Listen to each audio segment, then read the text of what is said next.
On 1st January 2020, Multan limited acquired a machine on lease.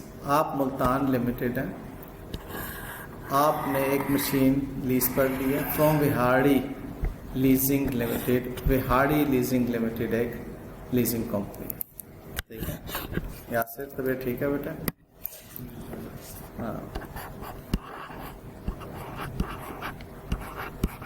लेसोर और लस्सी पहचान लें.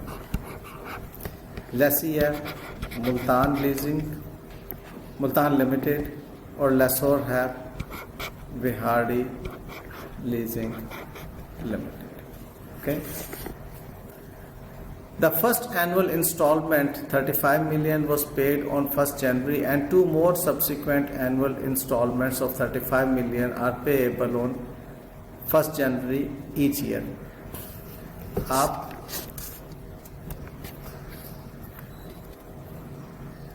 लीज में एंटर हो रहे हैं.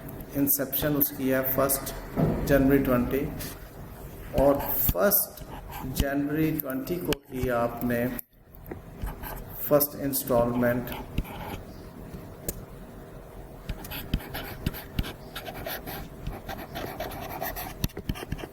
नंबर 1, फिर 1st January 21 and 1st January 22.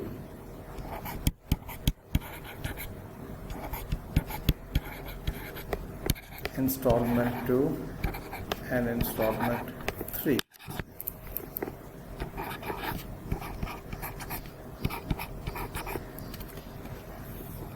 $35 million.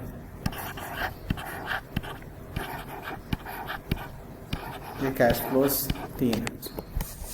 ML incurred initial direct cost 5 million. ML uses, अब ये कब आपने पे की? 1st January को ही पे की होगी ना. Initial direct cost plus initial direct cost 5 million की. आप 1st जनवरी को 35 मिलियन की इंस्टॉलमेंट भी पे कर रहे हैं और 1st जनवरी को 5 मिलियन की इनिशियल डायरेक्ट कॉस्ट भी पे कर रहे हैं. ML incurred initial direct cost 5 million. ML uses similar owned machinery for 7 years and depreciates them on straight line. कहता है इसी तरह की जो उसकी अपनी मशीन है वो 7 साल के लिए इस्तेमाल करता है और स्ट्रेट लाइन मेथड यूज करता है. Interest rate implicit in the lease is not known to ML. ML को interest rate implicit in lease नहीं पता. अब interest rate implicit in lease क्या होता है ये भी जान लीजिए. यहाँ पर मैं आपको बता देता हूँ. एक है इंटरेस्ट रेट इम्प्लिसिट IRI और एक है incremental borrowing rate of interest IBR.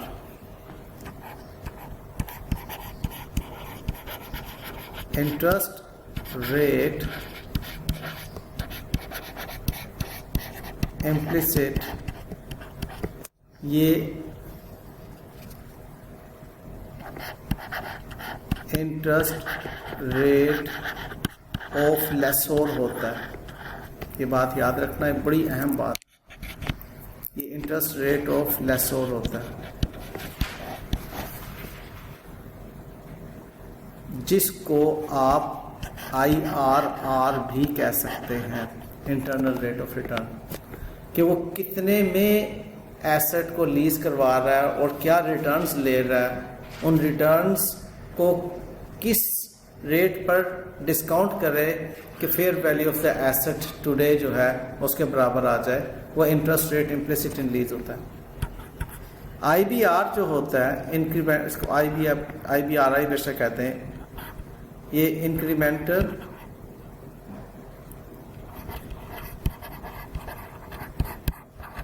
Borrowing rate of interest होता है.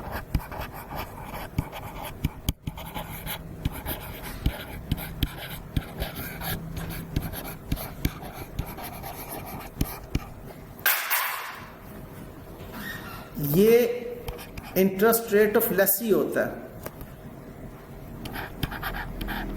इंटरेस्ट रेट ऑफ लेसी होता है ये, एट विच, इसके बारे में ये बात है, eight which the Lesi can obtain loan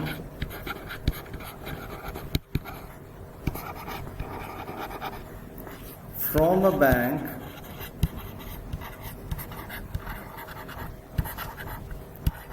on the same terms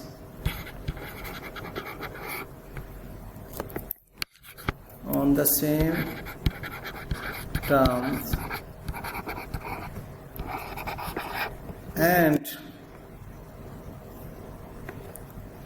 time period for which the lessee obtains right of use asset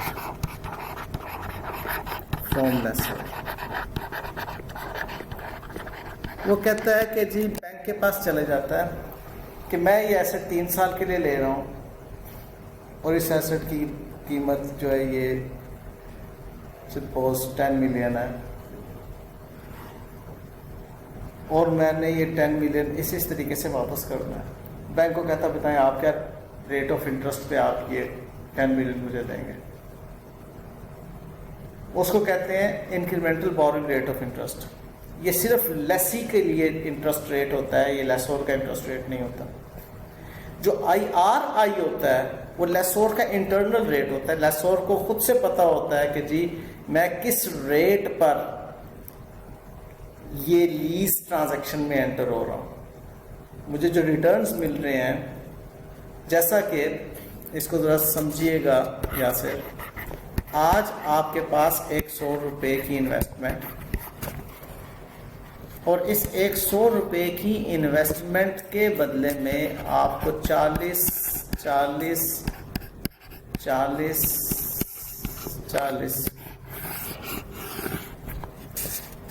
160 मिल रहा है। अब हर साल के एंड पर आपको 40 मिल रहा है, ठीक है। तो ये इसके अंदर जो एलिमेंट 60 रुपीज़ आपको इन एडिशन मिल रहे हैं, वो 60 रुपये पर एनम क्या आपका इंटरेस्ट रेट बनता है, उसको आप जो कैलकुलेट करते हैं IRR भी कहते हैं, इंटरनल रेट ऑफ रिटर्न, और लेसोर के पॉइंट ऑफ व्यू से उसको interest rate implicit in lease भी कहते हैं कि लीज में उसका ये इम्प्लिसिट रेट है, ठीक है। तो ये आपने कैलकुलेट किया होगा, आपने QM के अंदर भी IRR जैसे कैलकुलेट करते हैं कि इंटरनली उसका ये रेट है। अब वो रेट जैसा कि उसने यहां पर कहा कि वो रेट लेसोर ने लेसी को नहीं बताया हुआ, जिस वजह से मैंने सारी डिटेल आपको बताई है। Interest rate implicit in lease is not known to lessee. However, ML's incremental borrowing rate is 12%। अब पता चल गया ये दो अलग अलग चीजें हैं, IRI और IBRI। कहता उसका जो अपना बोरिंग रेट है वो 12%। The machine shall be return to VLL at the end of the lease term. Lease term हमारी है 3 साल। 3 साल ये लीज टर्म है 3 साल। 3 साल के एंड पे हम लीज टर्म पे मशीन वापस कर देंगे, यानी कि इसमें परचेज ऑप्शन नहीं हम ले रहे।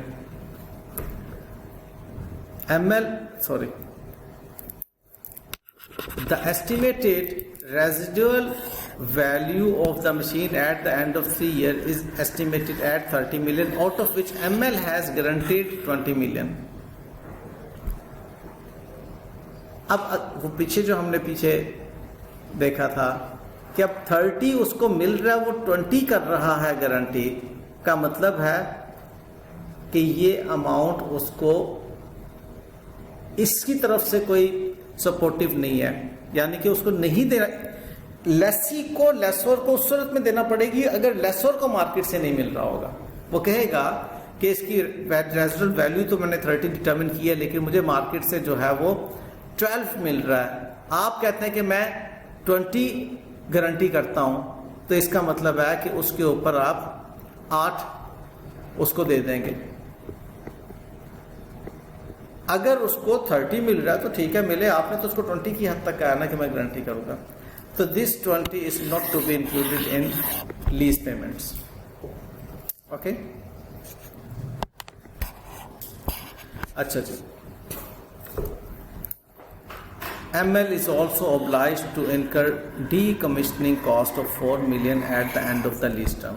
आखिर में जाकर ML जो है decommissioning cost भी पे करेगा। अब वो decommissioning cost क्या है?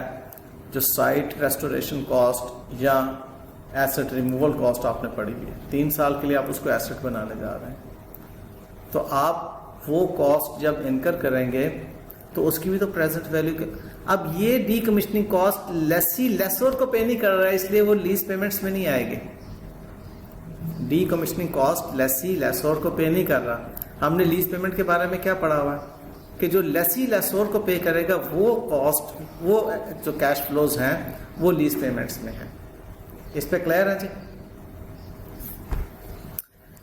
तो ML is also obliged to incur decommissioning cost of 4 million at the end of the lease term. The pre-tax rate that reflects current market assessment of the time value of money and the risk specific to such obligation is 10%. Pre-tax rate उसका 10% है। Required prepare the journal entry at commencement date of the lease। अब जी आपने करना क्या है?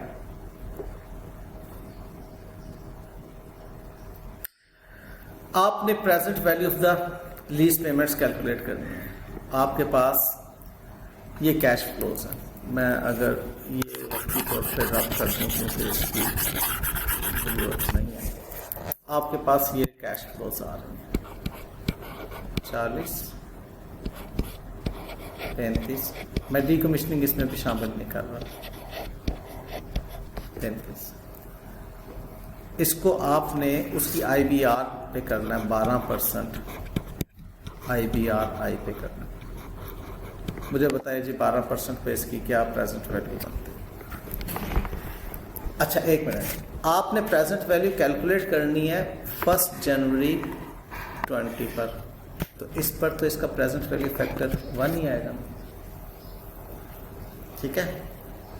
तो इस पर प्रेजेंट वैल्यू फैक्टर 1 आएगा, का मतलब है 40। 1 साल के बाद है 1 जनवरी 21। 1 डिवाइडेड बाय 1.12 क्या आता है बेटा? 0.893 और ये 0.797। मुझे ज़रा 35 से मल्टीप्लाई करके बता दीजिए क्या आता है।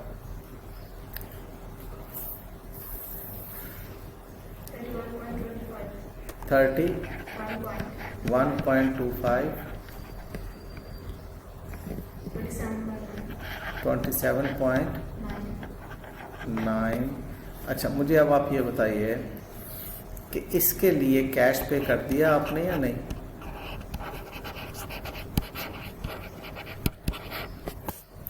इंस्टॉलमेंट आपने 1 जनवरी को पे कर दी थी ना, इसका तो कैश पे कर दिया। ये आपने कैश नहीं पे किया, ये तो आपने बाद में पे करना है। तो इनका टोटल कीजिए 59.15। ये लीज लायबिलिटी बन रही है आपकी।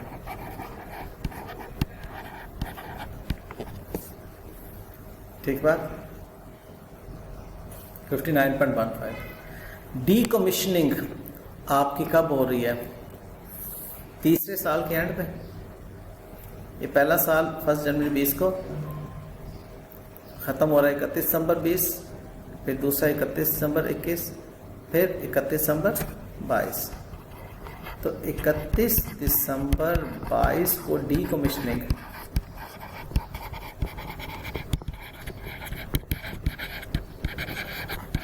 Of the asset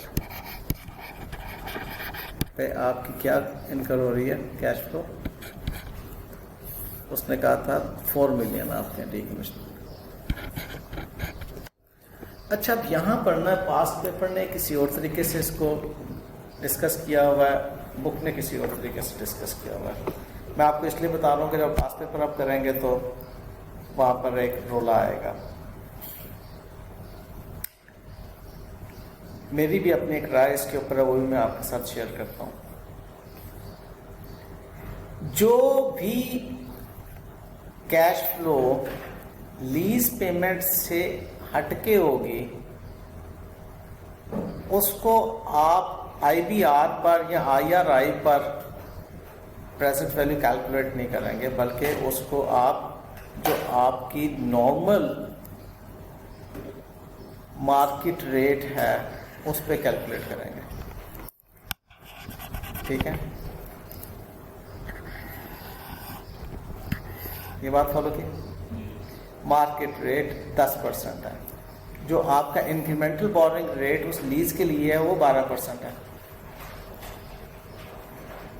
past paper यहाँ पर ये कहता है कि जी जो भी लीज से मुतल्लक कैश फ्लोज हैं उन सबको आप आईबीआर पे वर्कआउट करें। ठीक है, अब पता नहीं पास्ट पेपर करते वक्त उन साहब के जहन में क्या बात आई, जबकि मेरा भी जहन यही बनता है कि आप इसको जो है वो कैलकुलेट करें। इस पर 1/1.1 रेज़ टू पावर 3 आपका आता है 0.75 समथिंग, 0.753 0.7513 क्या आता है, कैलकुलेटर यूज करो यार।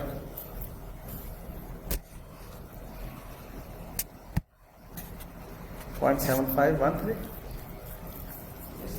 है, 0.7513 कर लो, इंटू 4 करें, क्या आएगा?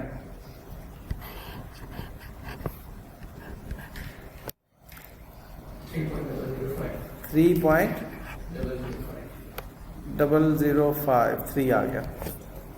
ठीक है, ये क्या आपकी है, प्रोविजन फॉर डीकमीशनिंग या डिसमेंटलिंग। ये आपकी लायबिलिटी बन रही है, प्रोविजन फॉर डीकमीशनिंग। एसेट को डेबिट होगा। ठीक है, अब जरा इस एंट्री को देखिए क्या बनती है। आपका जो एसेट यहां पर डेबिट होता है उसको हम कहते हैं राइट ऑफ यूज एसेट, जिसके लिए आपने कैश पे किया 40, जिसके लिए आपने लीज लायबिलिटी बनाई 59.15, जिसके लिए आपने प्रोविजन फॉर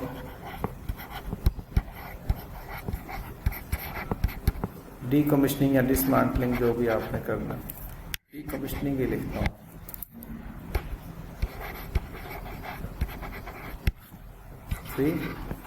इनका टोटल कीजिए क्या आता है, 92.15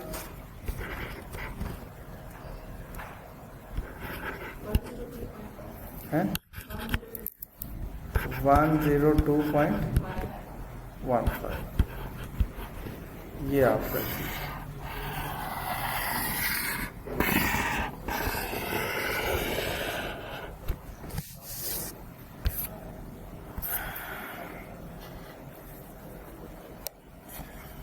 ठीक है जी,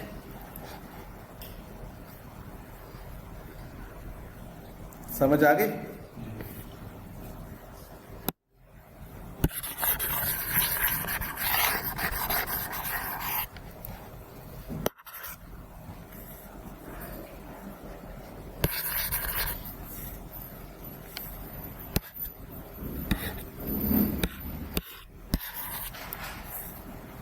जी जी।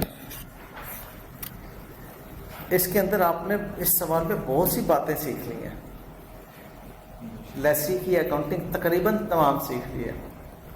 आपने इनिशियल डायरेक्ट कॉस्ट को कैसे अकाउंट फॉर करना है, एडवांस पेमेंट को कैसे अकाउंट फॉर करना है, आपने लीज पेमेंट्स की वो प्रेजेंट वैल्यू कैलकुलेट करनी है, किस रेट पे करनी है, उसके बाद डीकमीशनिंग की कैश फ्लोज को आपने कैसे वर्कआउट करना है, और ये सारी चीज़ें आपकी राइट ऑफ यूज एसेट को डेबिट हो रही हैं।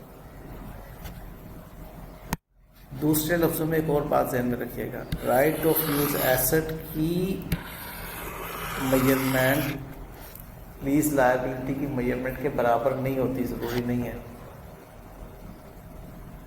ठीक है। Lease liability right of use asset से कम क्यों होगी? दो मेन वजूहात की बिना पर, एक एडवांस पेमेंट्स और दूसरी कोई डीकमीशनिंग, ठीक है। अब इसने इंसेंटिव पेमेंट्स की इसके अंदर बात नहीं की थी, फॉलोड। ये जो बात मैंने आपके साथ अभी डिस्कस की, अभी हमने क्वेश्चन सॉल्व किया, इसकी बुनियाद पर ये अकाउंटिंग फॉर लीज की जो बातें लेसी के पॉइंट ऑफ व्यू से हैं वो तमाम की तमाम आप कर सकते हैं। राइट ऑफ यूज एसेट को डेबिट करना है, मैंने कर दिया। लीज लायबिलिटी को क्रेडिट करना हमने सीखा, ठीक है। इसमें हमने सीखा प्रेजेंट वैल्यू कैसे कैलकुलेट करनी है, ठीक है। आपकी क्लास नेक्स्ट तो नहीं है कोई? कौन सी? अच्छा चलो ठीक है।